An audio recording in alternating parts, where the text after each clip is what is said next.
Voice of America, this is Houston. Please call station for a voice check. Station, this is the Voice of America. How do you hear me? Voice of America, this is the International Space Station. We've got you loud and clear. Welcome aboard. Thank you. Shall I begin the interview now? Go for it. Okay, great.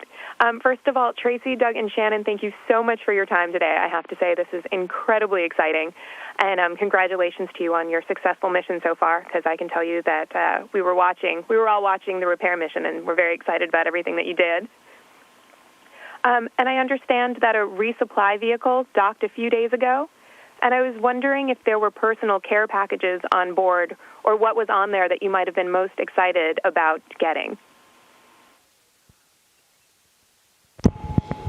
Well, Suzanne, yes, there usually are a few personal care packages on board. We've got a great psych support team at home that really takes care of us, and family and friends who help supply little goodies for us. I happen to have celebrated a birthday on orbit along with my two other Russian crewmates, and inside my care package were a number of birthday presents from my parents, my husband, and a whole host of friends back home.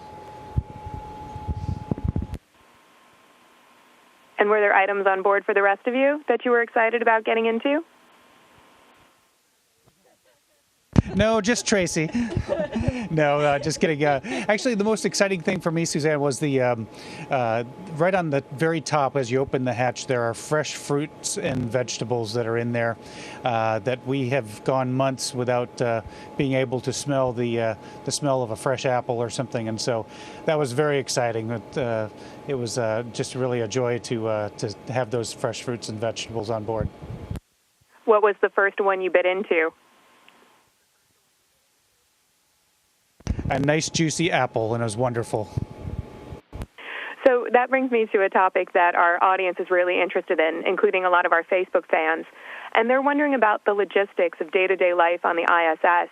And they're curious about how is it possible, how do you eat in zero gravity, and how do you sleep in zero gravity?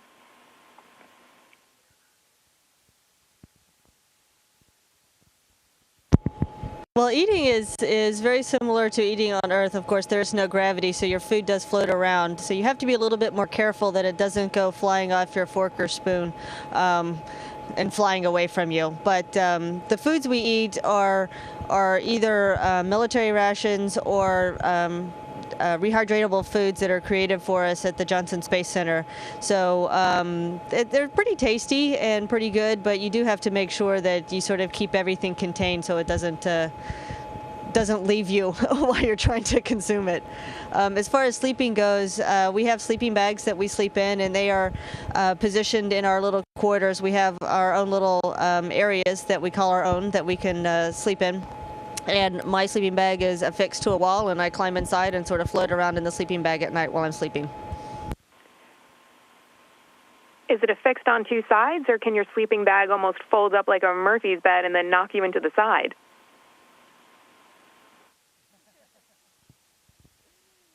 Well, it's actually fixed in 2 points, but it does stay open, so I don't have a problem with it rolling me up when I don't want to be rolled up. And I'm curious about how you adapt to living in such a confined space, though I have to say I was surprised when I read in Shannon's blog that you can actually get lost in the ISS, and at times it's confusing because you guys actually see things, sometimes you're upside down when you encounter them. Yeah, that's quite true. It's actually kind of neat. The volume of the place, sort of perception-wise, is much greater as you live here for an extended period of time, because you can enter a module in any one of a number of orientations, and it just looks a little different. And so it almost perceptibly it increases the volume of your living space because you have a different perception of each module. And I'm curious about what things that you've felt have happened to your body, given that you've been up there for such a long duration. Shannon, I think you mentioned in a blog that you found that your spine lengthened. I was wondering what other things you all have encountered and how these things affect your day-to-day life. Well, Suzanne, I think we've all experienced a little weight loss, and a lot of our countermeasures, the resistive exercise, the cardiovascular work that we do helps to lessen the effects of those things that we feel. But yeah, I think that we all have felt a little weight loss. When you first arrive, that's probably when you feel it the most. You feel a little bit from the probably a little bit from the ride up, but also vestibularly, as your brain starts to get accustomed to the new messages that it's getting from your inner ear, you have a lot of awareness of of your stomach, as well as, like Doug was saying, when you go into a module, your perception of that module will be determined a lot by how your brain is interpreting the fluid in your ear. You also experience a lot of stuffiness because I believe because your fluid now in your body is shifting. It's floating along with you, along with your organs, and it wasn't doing that before you got here. And so a lot of those feelings you have when you first get here, probably within the first 3 weeks before it starts to settle down. Can you guys think of anything else? Over time, does it almost start to feel normal up there? Yeah, after a period of time, I think for me it took about 30 days to where I really felt like I could come into a module, whether I'm looking, I'm on the ceiling or the deck or the starboard or port side. It didn't really matter, and your brain can just very quickly adapt to the orientation you're coming in. It takes about 30 days, something like that. And after that period of time, then you begin to wonder about, boy, what's it going to be like when I get back under gravity and get back home, and I can't do this I can't crawl on the ceiling in my home, and so we tend to be thinking about those things. Now Tracy and her crew are coming back to the Earth next week, and I know that they begin to think about those things and how gravity will begin to affect them next week. Well, I'm curious as to what are some of the most amazing things that you've seen up there from space, and what do you think you're going to miss the most about it once you come back down to Earth for the two of you that are coming back down next week?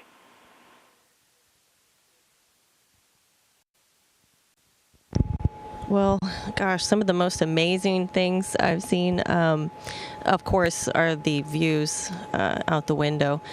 And where our cupola window is in its infancy here on board the space station, so we get to enjoy that view. Some of us, we are one of the first crews, not the first, but one of the first crews to get to enjoy that view.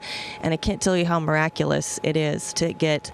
The view of the Earth engulfs you when you're inside that cupola, and to get that view anytime, and to be here for the duration that we are, to be able to look at that view just about any time we want to, is one of the most gracious gifts we've been given up here. So I'd have to say that is one of the most fantastic things about being here. And what was the other question? What are you going to miss? Oh, what am I going to miss? That is what I'm going to miss a lot. I'm going to miss that view a lot, and I think that especially when the sun goes down and the view doesn't get any less spectacular, that's for sure. It's actually kind of magical, and some of our great photographers here on orbit have captured views of the aurora. I wish we could get a view of the Milky Way, because it's astonishing from here. And then just the sun rising and setting, and the way it looks on this planet makes it look like the most peaceful thing you've ever seen. Okay, well, that's all my time, and I just wanted to thank you again so much and to wish you the best of luck for the rest of your mission and for your arrival back down here to Earth.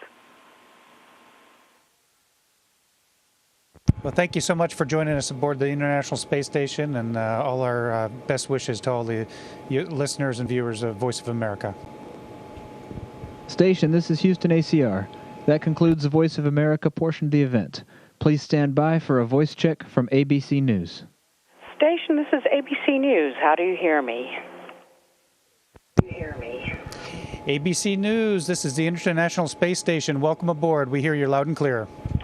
Well, this morning we had the advantage of seeing that spectacular video of those hurricanes swirling around in the Atlantic. And one mission for the space station is Earth observations. Would you guys give me each an impression of what you've seen while you've been up there, of the hurricanes and other events on Earth that have stuck out in your mind?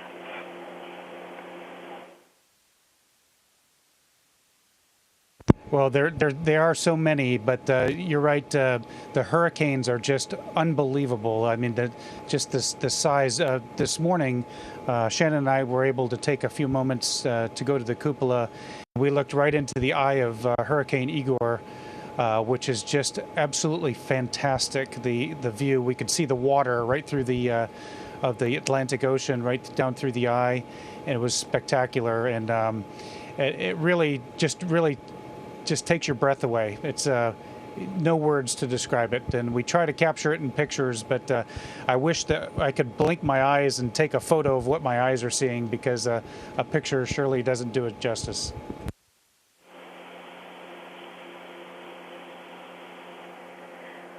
Shannon, Tracy, do you have anything to add to that?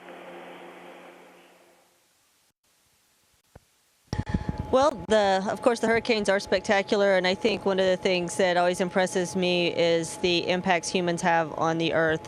When we fly over, we can see all the cities, especially at night with all the city lights, and you can see where people are everywhere. And then you can also see things like fires burning and other things going on. So that always impresses me, to see how we're affecting our planet. Now, and Gina, some of the most amazing things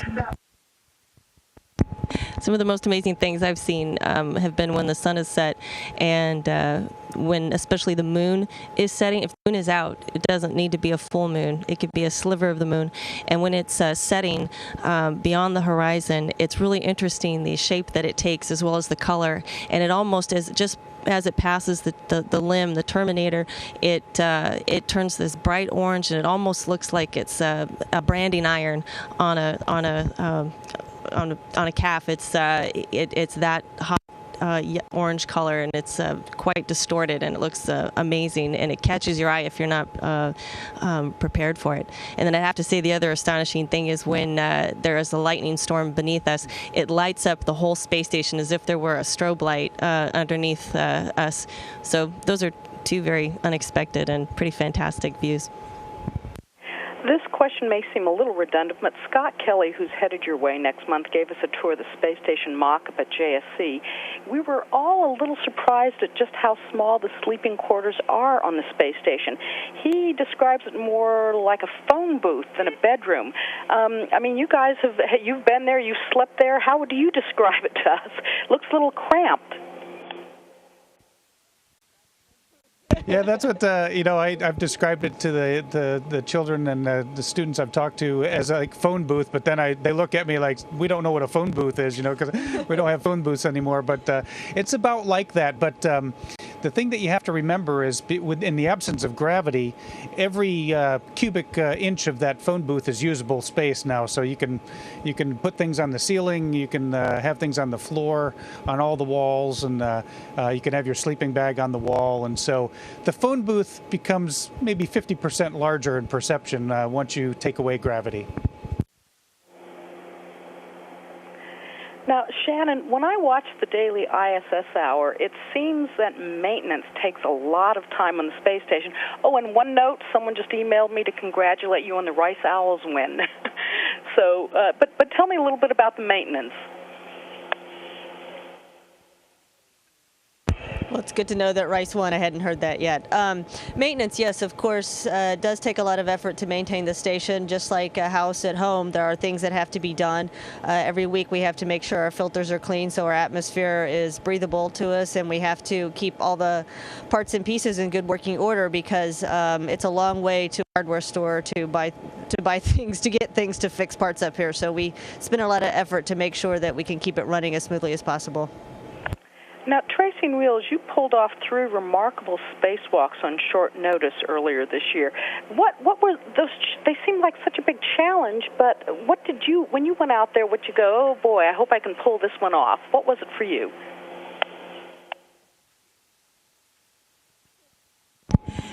Oh, yeah, you bet. That was definitely a thought. But I'd have to say that all of us had our head in the game when this came up. We train a lot for, failures like we experienced there with the pump module. And so pretty much our training kicked in our response to that. And as a crew, I think we worked really well together to with the ground teams as well to get ourselves into a safe configuration. But then going out to do the spacewalks, we were preparing to do another spacewalk before this pump module failure. So I think our head was already in the spacewalking game. I think Shannon was the one that had a little bit of surprise. She wasn't prepared to do robotics just yet, but she pulled that off beautifully. And I'd have to say that going out the door, we all just felt pretty focused. And when you realized, you feel the vibe from the teams on the ground that are doing a lot of the work to prepare us to go out the hatch. That feeling, it radiates and it comes up. You can feel it here on orbit, and I think that helped to set our mind where it needed to be to go out and do this pretty critical task. Tracy, while you've got the mic, I know you're headed home soon.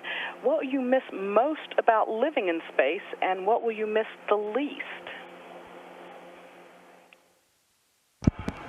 Oh, Gina, there's going to be a lot that I miss. I'm going to miss these guys. I'm going to miss all my crewmates, because as soon as I land, if we land in our primary landing spot, I get on a plane and I come right back to Houston, and my two Russian crewmates who I've spent all my time with, I won't be able to see for a couple of weeks.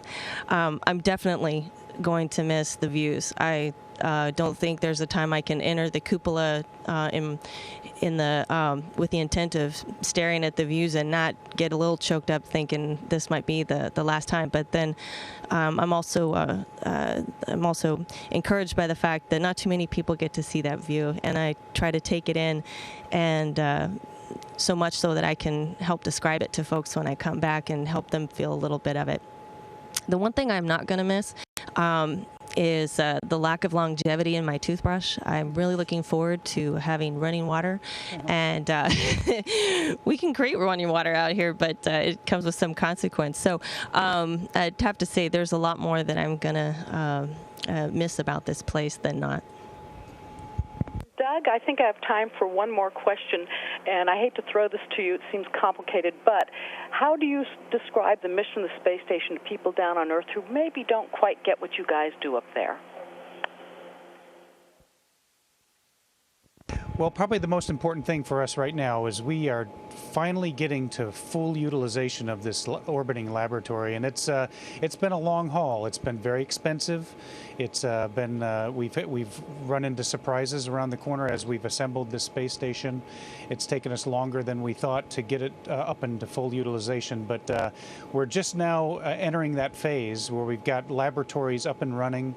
We've got over 130 experiments that we're operating on board, and so we're starting to really get the bang for our buck in the way of science, and that's very exciting to us because it's been a long phase of assembly, and right now we're trying to just bring back the science data that we need to our scientists on the ground that will make life better on Earth for everyone.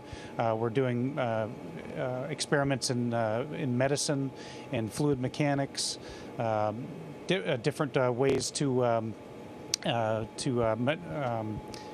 refine materials and to build new materials, and so it's very, very exciting to enter this phase of full science on board. Expedition 24, thank you very much for your time today. Thank you so much, ABC. Station, this is Houston ACR. That concludes the event. Thank you. Thank you, Voice of America and ABC News.